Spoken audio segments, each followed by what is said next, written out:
What's up, Go enthusiasts? In case you don't know what we're up to right now, this is the new look of GoProblems.com. Yeah, GoProblems.com used to be the website that I used to get good at Tsumego myself. It's the website where I first felt really good about hitting 1-dan on any platform ever. I hit 1-dan on GoProblems.com first, and it recently has gotten revamped, and it looks way, way cleaner. You can see all of these fresh UI elements, very different than how GoProblems.com used to look. And most importantly for today, there's a new rush mode, which actually just got revamped a couple days ago. Used to have the 3-minute rush time, but now it also has 5-minute and an untimed mode.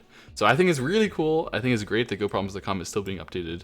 And I wanted to share with you what it looks like now. So we're going to do an untimed puzzle rush run. I'll try to explain everything that I can about what I see here.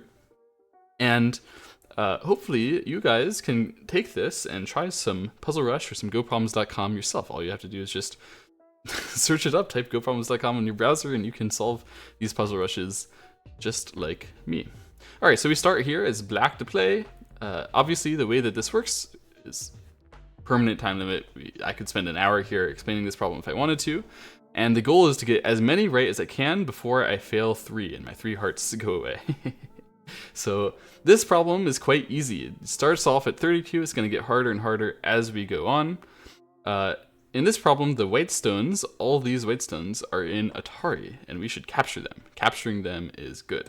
So I'm going to capture the stones which are in Atari.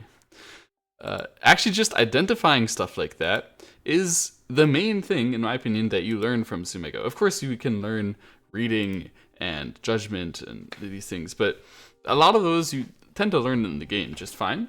And it's really identifying where weaknesses are that you can chase that Tsumego primarily teaches you, in my opinion. So for this one, for example, we have a ladder going out. You can identify the ladder, realize that you can Atari it to the side, but you can't just continue the ladder normally because it would have been eventually an Atari on black first. Okay. You can't review your Tsumego during the puzzle rush, but after the puzzle rush ends, we'll be able to study all of them as much as we like. It'll give us stats about each Tsumego that we solved. All right, here, black can play this one, and it's going to pass. That creates a bent 4. It's actually a very complicated Tsumego for 28Q, way more complicated than the rest of these, but bent 4 is eventually dead after all the co-threats are gone. These Tsumego, these are about using the cuts that the opponent shows you and making sure that you can cut and kill them. In this case, our job is to kill this whole white group. So we can show, oh, there's a cut here, and those 2 stones are drastically short on liberties. So when I cut, they can try to cut us back, but they are actually in self-Atari. Here we have an actually really common and prevalent idea. You may be like, oh, this is such a Tsumego cheese. This would never happen in a real game, but it happens all the time in real games. It just gets missed all the time. Every level up to Dan level will miss this so often in their games. If you have 2 stones and they're Atari'd, very, very, very common that you can play a move not to defend them directly, but indirectly by playing at the 2-1 point. When white captures, you can capture back. So that shape is actually just as solid as connecting itself. And obviously by going to the corner there, I denied white from getting the corner as their own eye space, which would have helped their group. So here, again, we should pay attention to the cuts, pay attention to the liberties, pay attention to the eye space. They have a potential 2 eyes here. We have to block that. And it so happens that that's also an Atari due to the 2 white cuts and the white liberties all being filled. So we can Atari them first and then take our time to break the remaining eye. Okay, here, this problem is about identification of what you're doing. A lot of people probably want to capture this 1 stone first, and then they realize that these 2 stones can be captured. That would not be good if white could connect these 4 stones back. Actually, the main thrust of this problem is to save your own cutting 2 stones to capture the white 4 stones, not the white 1 stone. 4 is much bigger than that 1 stone. Okay, here, our stones are in Atari. There's only one way to get out of Atari, which is to capture. And then after that, when they play here, the only way to save these stones is to win a capture race against the white stones. Obviously, this move is self-Atari, so the only way to proceed is like this, and it ends up being a KO. Okay? Now we are black to play, and I have to say my intuition, the first move that my brain thought of is a horrible blunder in this problem. It would be to play here, and then get Atari'd, and you connect, and then white captures you. No, not like this. What a disaster that would be. Fortunately, instead, you can pay attention to the cuts, connect your cut, and then these 2 points were miai. Either one that you get, you can form your second eye and save the group. Okay, after that, it's black to play. You can see there's a lot of cuts on the bottom side here. Your job is to manage to capture those 3 stones so that you can save the 5 stones. So you can do that by exploiting these cuts. The best way to exploit these cuts is to force there to be as many diagonal and awkward, like filling connections as possible. So you should throw in here first, and then play here. And the point is, actually, there were so many cuts there. There was a cut here, and a cut there. That was 3 cuts, but this white group had only 2 liberties. So even though white spends a move first, it's 3-2. White fills a cut, you fill a liberty. White fills a cut, you fill a liberty. You're doomed to capture these 4 stones connect back your group. Okay, here we have black to play. This is a really well-known Tsumego. You should study Nikade if you don't know about this one very much. The square 4, bulky 4, power square 4. I don't know how people call it. The 4 shape, when it's captured, is the only shape that's 3 or higher that does not require an additional move to kill. So the point of this one is that when you play here, even if white had captured those 4 stones, you could just reduce from the outside, and white could not make 2 eyes inside. So instead, white has chosen to expand their eye space, forcing us to go in, but this is still a bulky 5, which is killable on the inside. If you don't know that one by heart, then you can learn about Nikade. There's a very nice Nikade resource I'm going to link in the description of this video on OGS that I think is one of the best Tsumego learning resources out there. Alright, here we go. Our job is to capture those 3 stones. That's why they're triangled. Usually if they mark stones, it's to tell you this is what's important, instead of just to play a normal endgame, like play on the side somewhere or something like that. So if we're going to try to capture these 3 stones, you might think, oh, I can just Atari, but then they're going to connect, and they're connected over here. So it's better to try to maximize their use of their cuts than maximize their use of their liberties. The liberties are a less important resource than cuts. Cuts are generally more valuable. So here we know that they have a cut here, and they have a cut here. And what you're supposed to do is you're supposed to maximize those 2 values rather than to maximize liberties. So you can actually do that by peeping at this one, which was also peeping at the other cut. So if white had connected, I could save that cutting stone, and white would not be able to play here because of self-Atari. Since white answered the cut in the center, that allows me to take the cut on the side and capture those 3 stones. Okay. Black to play. All of our stones are short of liberties. And we have 5 million cuts. Okay, not actually 5 million, but 1, 2, 3, 4, 5 is close to 5 million. There's almost 5 million. Yeah, this looks kinda doomed. Until you realize, actually, this is gonna be playable. Why is it gonna be playable? It's playable because white is also short of liberties. Since white is also short of liberties, we're gonna try to fix all of our cutting points here by making it so that white can't access them. Not just so that they're inaccessible in general, but so that white can't access them. So you can do that by playing this move first, filling their own liberty. So now when they play double Atari, it looks like, oh no, double Atari, that's not gonna work. Fortunately for us, we can connect on this side and it's snapback, using the white shortage liberty to prevent them from doing what it looks like they're going to be able to do. So I used to wonder, why do we call things a shortage of liberty? Why don't we just call it dead? Right? What's the difference? Shortage of liberty, dead, it's the same thing. But the difference between shortage of liberty and like proper dead is that if you have a liberty shortage, it's preventing you from being able to do stuff that you would normally be able to do. Being dead is like, oh, you're supposed to be dead. That's just how it works.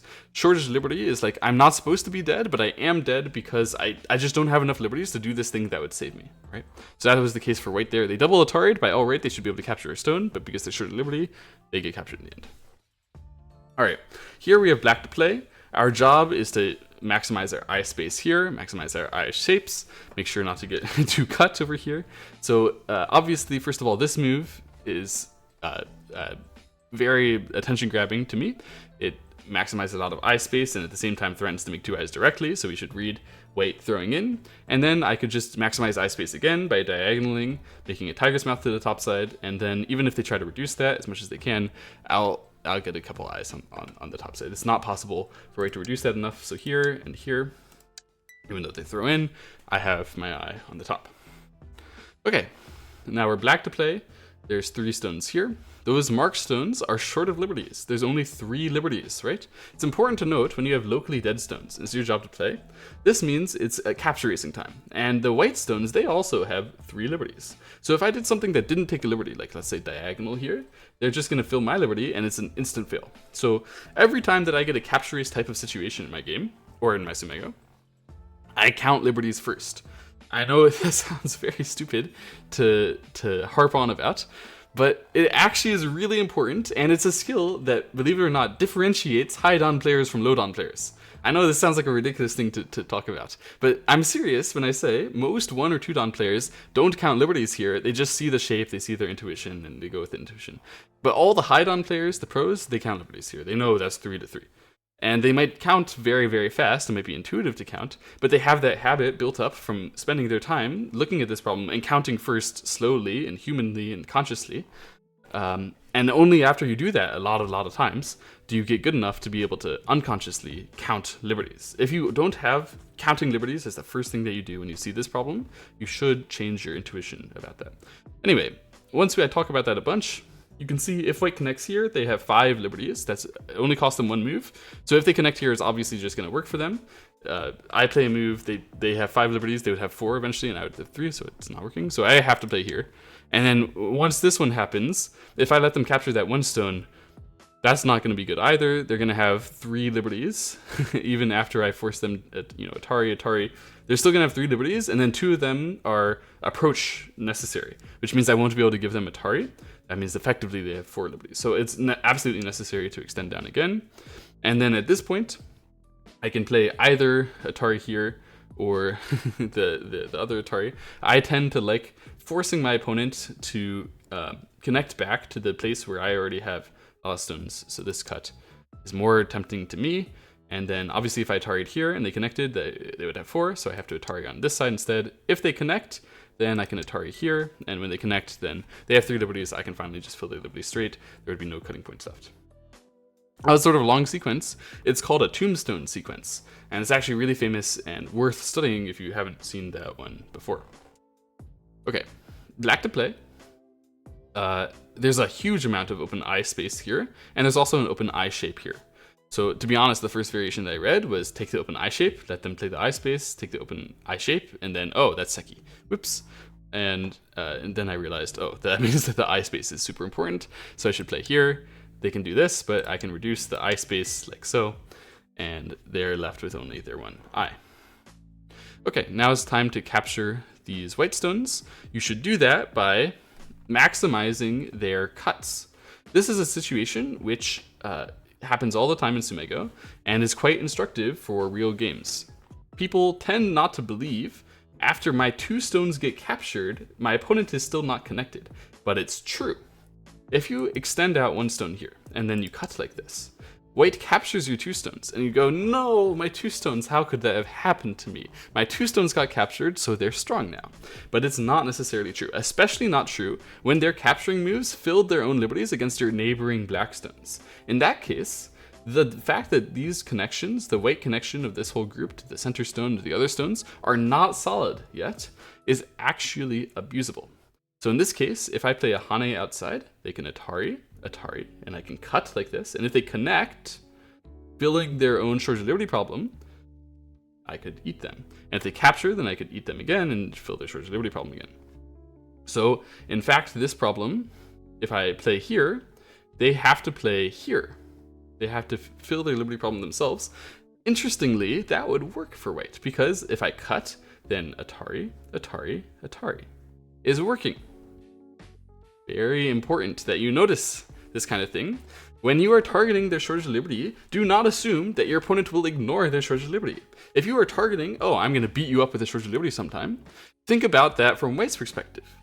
They're going to beat me up with a shortage of liberty sometime. So what should I do? I should fix my own shortage of liberty, connect myself solidly. Instead of playing here, looks so promising when I showed this, beautiful variation. It's better to play here. That's the only move that could kill, because that's the only move that forces your opponent to actually have that shortage of liberty problem due to the connection, that diagonal connection after capturing the 2 stones. Okay. Black to play. We have 2 stones here that look like they are in mighty amounts of trouble. Fortunately for us, white has a stick over here, which is also in mighty amounts of trouble. So our job is to figure out how can I save these 2 stones, or at least help them get 3 liberties to kill this white stick with 3 liberties. Note also this black stick has 3 liberties, so whatever I do, it has to be forcing against these 4 stones. I mean, this is quite a hefty list of tasks to do, and there's only one move that can do it, which is the empty triangle. The empty triangle says to white, you can't take my liberty because then I would Atari you and kill your stones. So you have to connect your stones. I'm going to capture your 4 stones. That's the biggest thing on the board. So you have to fix that. But when you fix that, you cannot take my liberty as you do so. So that means I get to have 3 liberties now. If I can have 3 liberties, I'm going to be able to kill you on the right side by just taking your liberty. This, or I think also... No, that was the only way to take the liberty there. That was the only way that eventually the things would work. Okay, so here, this is a very common Tsumego. I've seen it before, I already know the answer. The point here is that you have to maximize your eye space first and your eye shape second. So the first thing that you have to do here is make sure white does not get to stop you from getting the eye space in the corner. It's really important that you get this eye space because it's unlikely, with this much strength on the side, that you're going to get enough space on the side to be able to save yourself. So if we want to be absolutely sure that we can use this eye space in the corner, we can use the white cut to do so. So you can either cut here first or you can hane here first. It's pretty close which one is better. I guess probably the hane first without the cut is better. And then after that, you have secured the eye space in the corner. But the shape is still very suspicious because you can see there's a cut here, cut there. Very often, if you would just fill in on the outside, the fact that these cuts exist will be used by white to squeeze you, to prevent you from getting any good shape enough to make 2 eyes. So how do we fix these cuts? Well, we can just set up a shape so that on one side, it appears that we have 1 eye, and on the other side, it appears that we have our second eye. So you want to make basically a partition within your space between the 2 eye shapes. That's best done by playing the tiger's mouth here. That tiger's mouth made it so that the corner was going to be a nice eye shape, very efficient, and the side was also going to be an eye shape, very efficient, no matter whether white played an extra move or not. All right, here we have another really famous Tsumego, which I think it surprises basically everybody the first time that you see. I still remember the first time that I saw this Tsumego, I was like, what? You should play from that side? It's crazy. But actually, now that I've seen it many times, it doesn't seem that crazy to me anymore, because it's pretty obvious here. White has a lot of potential shape and space in the corner.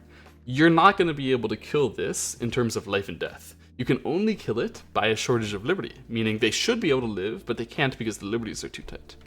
Well, how do we want to short their liberty here? You have a very classic shorted liberty shape. This descending to the first line has a name. It's a tesuji called the golden rooster standing on 1 leg. Which I think is hilarious and a fantastic name. The golden rooster standing on 1 leg here is already played. And what's the benefit of this tesuji? Well, when you have this stick going down to the first line, if your opponent wants to capture it, they have to target from either side. So they have to play a first line move. But you can see, playing a first line move for white on the left side takes their own liberty away. So that would be self-Atari. And that's very common because most of the time, when you have this stick, white has a couple stones on the second line preparing, right? The same on this side. White has a couple stones on the second line that are just, taking their space, taking normal stones. If they have that, then when you force them to play a move Atariing you, that move also takes away their own liberty that was already being used, right? So this was their liberty, and then after they play this move, the liberty they theoretically gain is off the board, and the other liberty they gain is already taken, so it just loses the liberty flat out to Atari there. We want to make that happen on the right side as well. Right now, if we just turned, they could block.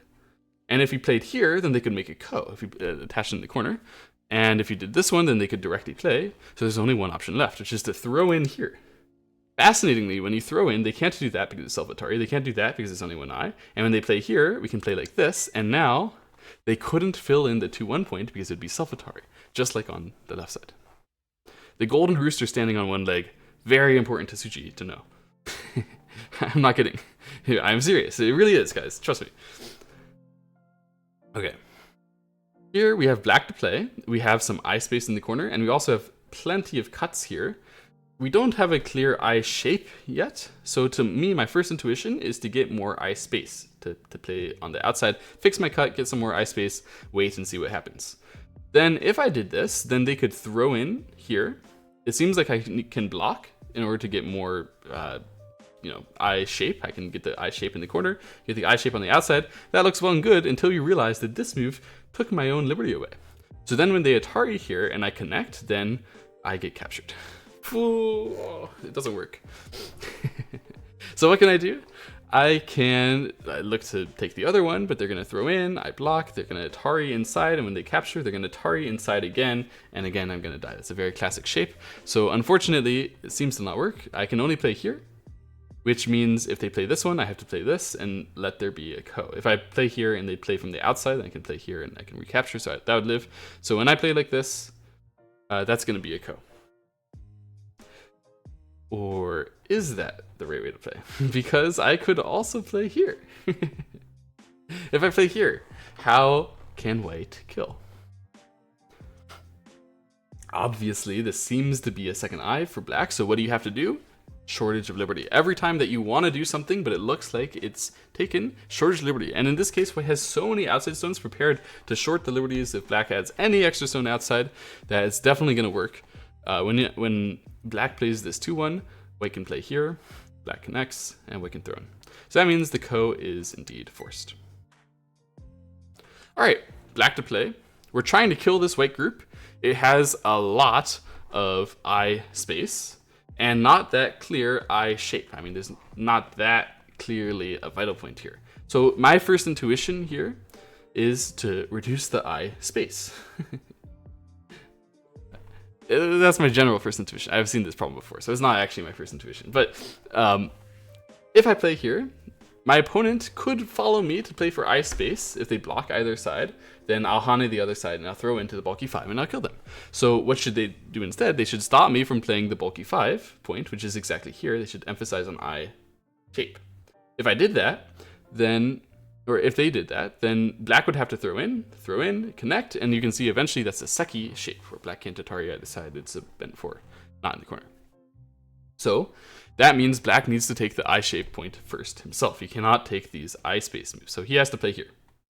And then if white does some random move and black gets to reduce, that means black gets the eye space and the eye shape, so white needs to expand their eye space as much as possible, and black's job is to construct the killing shape. If black goes in and denies white's eye shape directly, white can play here, and actually that makes a seki shape. That's a very well-known seki shape, this diagonal.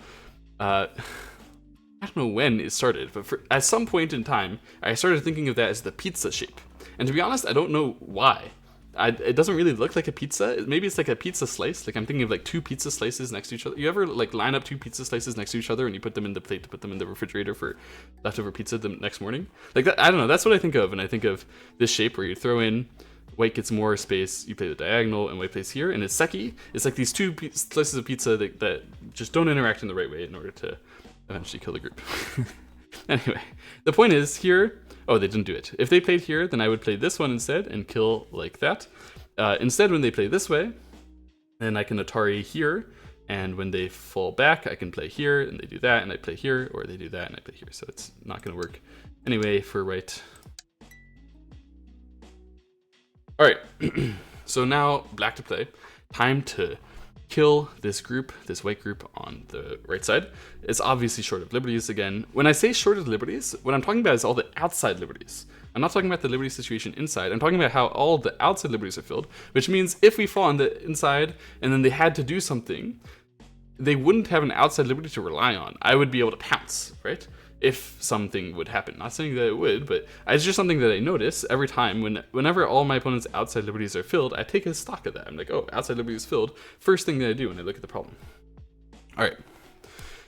From here, actually, I've seen this problem somewhat recently, and I remember that the answer is ko, which is somewhat dissatisfying.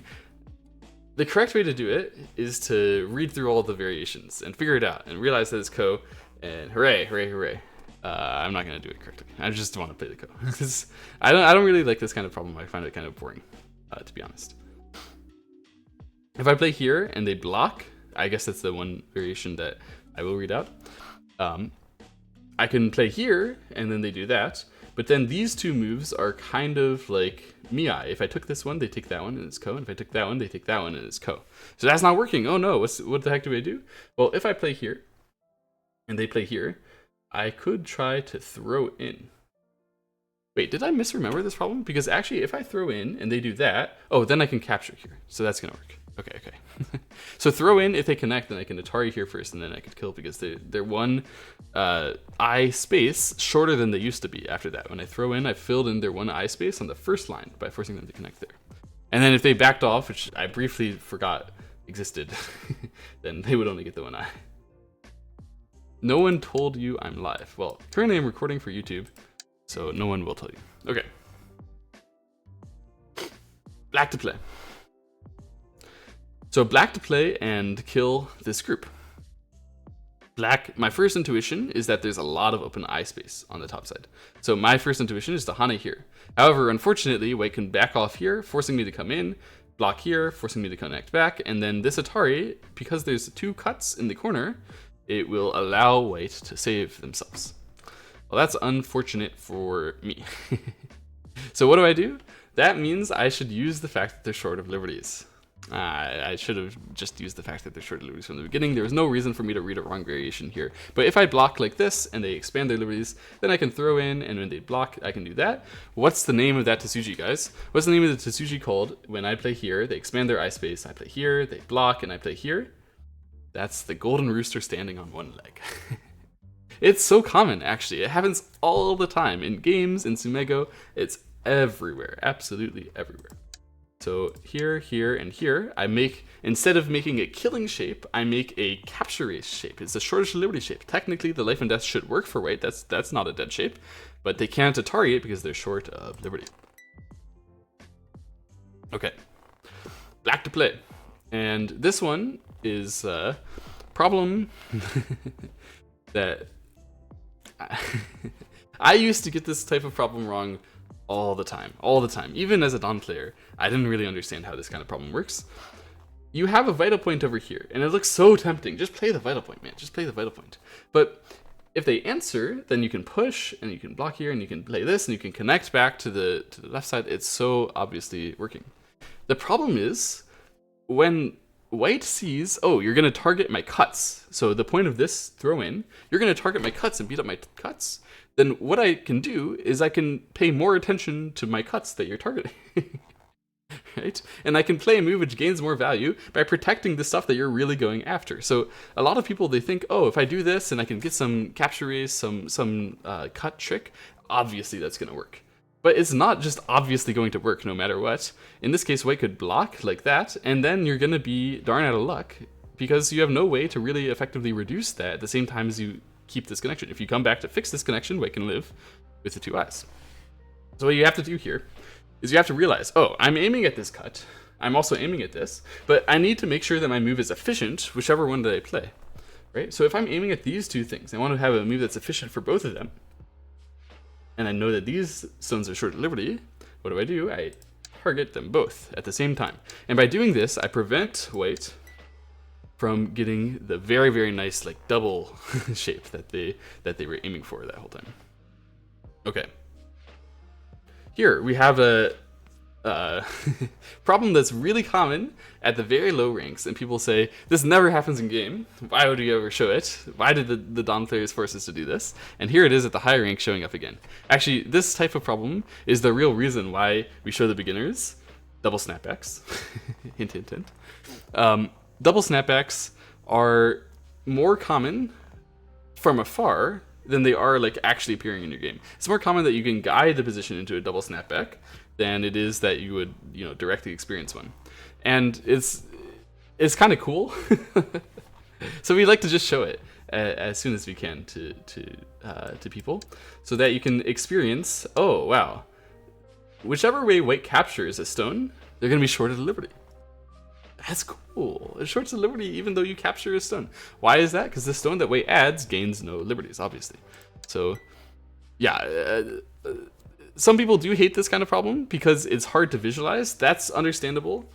That's also actually a reason why the strong players make you see it, because it's hard to visualize, and that's exactly what forces you to visualize, right? It's what forces you to take a step back and try to re-envision the problem in your head.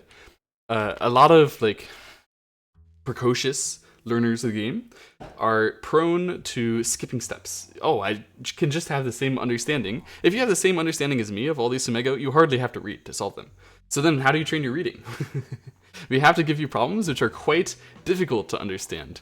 And those problems which are sort of difficult to understand, sort of obscure, they make for really good reading practice. So it's not just because we don't want you to have fun when you learn Tsumego, but it is to force you to have good, proper reading practices and do things right. Do things where you're actually thinking about them and visualizing them. Okay, here we're up to 2Q. The problems are getting relatively more difficult. There's a connection issue, very, very big connection issue between this one space jump. There's also some open eye space here and some major connection issues between these white stones. The 2 white stones in the top, notably, are short of liberties. So to me, wedging here first is actually quite promising, because just killing this in terms of like eyes and eye shapes, it's not going to happen, right? You can push here, but he's clearly going to have 2 eyes. So we have to set up a situation to make them have a shortage of liberty. How are we going to do that? Probably it's going to be by wedging and making their making their cuts significantly more important. Obviously, if they ignore and I get to save, it's going to be working for me. So wedge, I should expect that they Atari down. And then I want to hit the vital point. Over here, the jump is the vital point because this is the move that aims at the connection to the top side, the white cut in the center, and also the cut over here. So what it means is if white would connect and make an eye in the center, this jump is the only move that reaches far enough to be able to connect back over here, right? So when I push in, he can't block because of shortage of liberty. He can't get captured. Yeah? Then so I wedge here, do this. If he blocks here, I can Atari, and he connects, and that's shortage of liberty too. So there's no way for him to fix. And I play here, play this one. I get to dive all the way in and kill it. Great. All right, so here we go. We are black to play, and our job is to kill this white group, which has 1 eye over here. It's trying to make another eye over here. How can we possibly reduce an eye with this much space, that much space? If I just play diagonal and they tiger's mouth, they have a whole L shape, and they only need 1 eye with it. Oh my god, how can we do it? It is crazy. Well, there are a few methods to try. One method, you can try to go deeper, you can peep. Then they're going to probably attach across. They could also just connect, but if they attach across, the point is you want to connect back. They play here. You can try to push forward first, but they're going to answer anyway. You eventually have to come back and answer, and they can make the answer in the corner. So that wasn't working. Didn't work. How do we do it? What do we do? Well, what you can do is you can wait to use a cutting point until you're sure which shape you want to commit to. So in this case, if you attach in the corner first, and then white answers, let's say by turning, it looks like white is making me eye. I'll make 1 eye here, or I'll jump here. But white isn't really making me eye, because when they turn here, you don't have to just let them get this area. You can rely on this cut at that point, at that timing. So if you attach here, and they turn, and then you poke here, when they fix somehow, then you can connect back to this side, and they don't have any eye space left. So you may be like, all right, that's understandable, that's clear, but why wouldn't they just cut you? Well, then if they cut you, things are different with respect to how this cut works.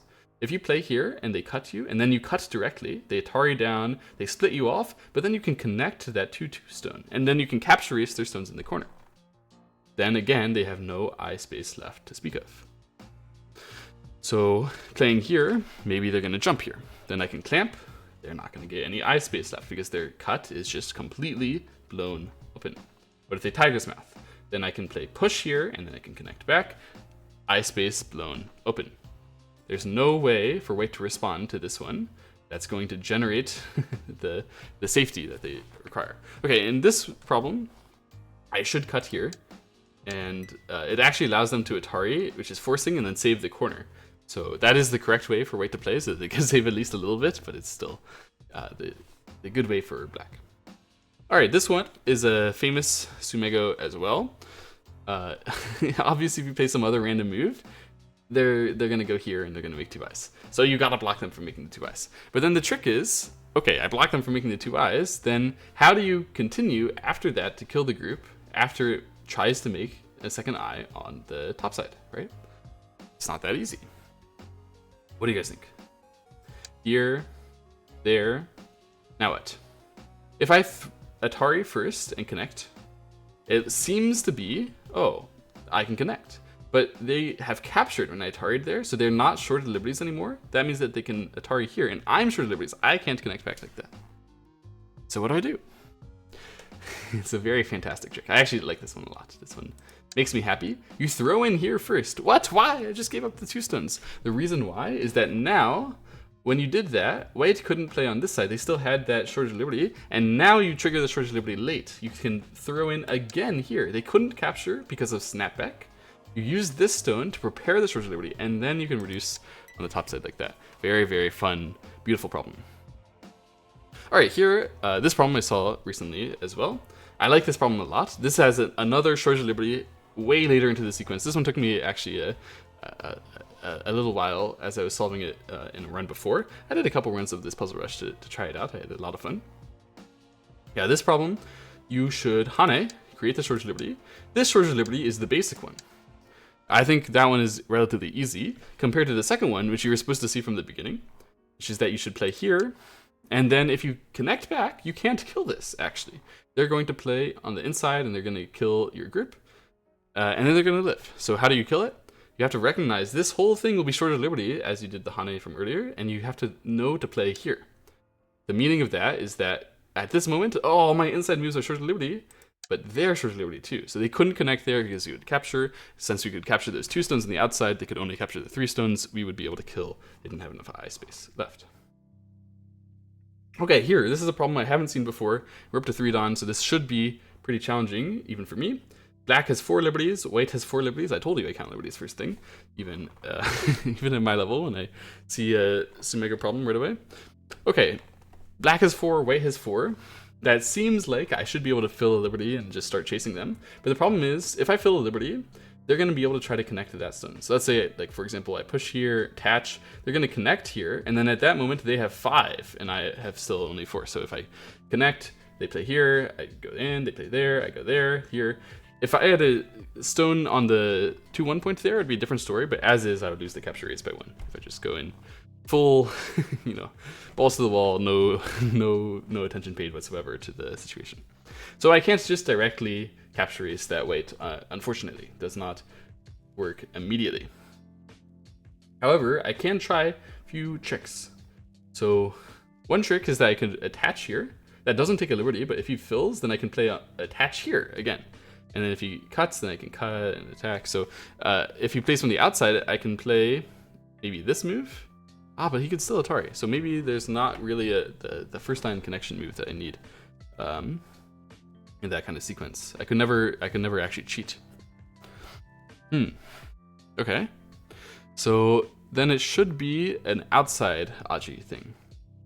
So somehow, maybe using this cut, using this cut, using this cut, I'll find some way to get out.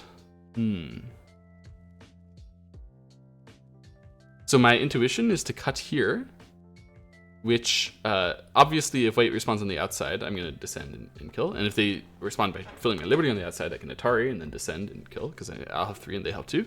So when I play this, I'm expecting that they're going to answer with extend here, because if they Atari'd here, I could Atari and get out. So if they extend here, then I could actually play this diagonal move. It's kind of interesting. If they blocked here, it would be 3 to 3, but my move first, so I'd kill. So they have to try to run, and then I can wedge like that. If they play inside, then that's shorted liberty, so that's not going to work. If they play on the bottom, then I can Atari and kill them. And so it seems like when I cut here, they extend, and I play here. Wedge. I don't think there's any way for them to get out of that. So I can just escape. Probably that's successful. Here, here, here. Good. All right, black to play. We're trying to kill this white group. My first intuition is actually this 2-1 point. The reason why it's that is that I'm thinking I'm making a miai between saving my group and connecting it back. Somehow I feel if I connect back directly, it's very likely white is going to make some kind of ko shape. Some magical ko is going to happen. It always happens in this kind of shape. I don't know what it is. But here, and then they play like here. I do that one, and they Atari me. Something. There's going to be some shortage of liberty where I can't connect at the end, and then they Atari, and then I can't connect there, so I have to connect, and they play there, and we have a ko for a second eye. It's like, ah, man. No fun. If I got to exchange this for the poke, that would be really successful. Because this for the poke, then I can connect back. Then he pushes, but he can't make the second eye. So that's really good. So the question is just, if I play here, what happens if he plays one of these other moves and tries to throw in anyway and make that kind of sequence work regardless? And the answer is, I can play this 2-1. And even though he plays here, I can play not the move that creates the ko shape, but the move that still threatens to make 2 eyes without making ko shape, the 1-3. Then, if he pushes to break my 2 eyes, then I can connect back. He can play here, I connect back, he plays there, and I still reduce him to have less than 2 eyes. Same thing here, if he takes the 1-3 himself, then I can extend up. He can break my 2 eyes by connect, he plays here, etc., and he can't make his eye shape back. So there's no way, after I play this, that he can stop me. It's a very fun sequence. I've seen that kind of thing before. It's very fun. Okay. Now, this is a 5-dan problem. I actually saw this one on another streamer's stream, and they were checking out GoProblems.com's new mode. Both this move and this move seemed to work, and I was very confused, and the other streamer was very confused as to like which one you're supposed to do. I think that the other streamer played here, and it was correct. So I'm just gonna play here without understanding. But I think that this one also works. It's just kind of a weird problem to let there be two solutions. Not really my cup of tea. Okay. Black to play 6-dan. This is actually a really famous problem. I saw it first on Nordic Go Dojo's website, and I could explain it, but to be honest, I think it's cooler if it just goes without explanation. I think this kind of thing is where the magic of Go exists, and you gotta have some mystery, right? So the correct answer is exactly here. Oh, look at that move! Isn't that snazzy? So the point is, I guess I'll explain the point since they played a resistance. Most of the time that I've seen this problem, they just are like, oh, you see that? Nice. Let's just go next problem. The point is, you either reduce. So if White had answered over there, basically there was an issue with how we were going to connect back on the over here, and you wanted to fix that issue at the same time as you reduce this this area. So now I think I can play this peep first and then connect back. I really just know it by heart. I don't actually understand this problem that well. Like in terms of I understand it well enough, but I don't know if I could find it every time. If a similar thing happened in my game. So I can win a capture race like this. That's definitely true. I think it's the right way. All right, so here we're gonna get a capture race like that, and here, and here. And so this capture race turns out to be 5-5, but I play first, so that's why it's clearly winning for me. All right. That was magic, right? So here we go with an even harder problem, 7-dan. Black to play. So obviously there's some eye space over here, some potential eye shape as well. This Atari on the 2 stones is super tempting. Since it's a 7-dan problem, that means it's not tempting. You don't want to take the tempting moves all the time. There's also this very important move over here. So it appears that I can Atari and he's going to connect and I can capture to make 2 eyes. So simple, right? How it can possibly be 7-dan. But the problem is when I Atari here, he's actually going to throw in. And if I capture, then he's going to play like this and I don't get the eye on that side. And if I play on this side, then he's going to connect back like that. And remember I told you 2 stones, they can be saved with the tiger's mouth. So even though capture, White could capture back. So that's not very fun. It seems like this move might in fact be the vital point. So interestingly, if I play here and White turns trying to reduce my space, then I could capture here and I would live because White has to play here to kill me, but that involves a shortage of liberty on the side. So here, if I play this one first, White cannot play to reduce on this side. Instead, they have to play to reduce on this side, which allows me to throw in here. Very interesting move, where if they capture, I can Atari again. I'm not short of liberties, I can do that. And if they turn, I could capture here, which actually makes a Seki shape. I'm going to be able to connect this cut and connect that cut, and eventually black is safe from Atari either one of these white stones. So I think that's the answer. I play here. If he connects here, then I could capture directly, and then I can still answer. So yes, I believe that that is the answer. This, and then throw in here and capture is indeed correct. Okay, 8 done. Black to play. So there's eye space here. There's some cuts. There's also a cut over here. Very suspicious cut. It's very common in these high-level Tsumego that this kind of cut is going to get poked out. Even if black gets captured over here, black can still sometimes poke it out with an under the stones technique. So one eye here, another eye here is what Wade is trying to say, and it's my job to show them the magic of why that should not, in fact, be true. Let's see. Wedge here looks like a very tempting first move to try to abuse the cuts, abuse the fact that we have so much extra power here for seemingly no reason. If white extends here, then we would have to play on this side, right? And then white could cut, we could connect, white could hane. That aims to make a second eye over here, so we probably have to attach to stop it. White can then play here, and then it seems that white will live because white can save this eye just in the nick of time. Maybe I could avoid playing this one, allow white to play that, and instead reduce from this side. Is that possible? So if I played from here and white took this second eye, and I played here, is white short of liberties to play here? And then I can make a ko, or even, no, it's not even a ko, it'll just eventually die. So I wedge, he does this. I cut, it's not short of liberties, is it? I cut here, here, connect. He plays hane, I play here, he plays there. Not short of liberties. So even though I play this one, they're gonna just live next if I play here or there. Yeah. So does that mean I would have to play wedge here, connect on this side, and then allow this cut, this hane? That eventually is almost certainly going to be a ko. Black could play here first and then try to make a scam, or eventually, but it's going to be ko. So okay, it seems like if I wedge and they extend this way, there's going to be a ko. So let's see if white can do better. If white can maybe just live after this wedge, also possible. After wedge and then either Atari first. So if Atari this way first, if black answers, then this Atari will come. The reason why I didn't read that one first is I thought black would not answer, but would make an Atari underneath, or an Atari here. Atari underneath, then if white captures and black can play here, that seems pretty working for black. So white would want to extend, and then black would want to extend in theory. Yeah. And then white would want to play here, which seems like it's doomed to be a ko. Yeah, that's definitely a destined ko where white lets black play on the 1-1. It's kind of interesting. So we have a couple possible kos after this wedge. How about if Atari on this side? Then black is definitely going to squeeze from this side. If white descends, then connect.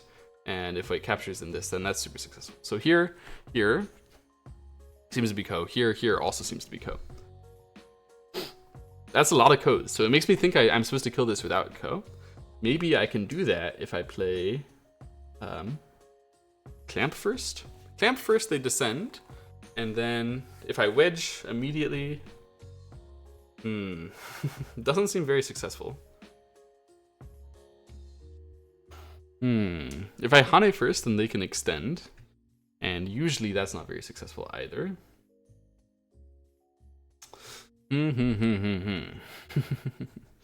Tough one.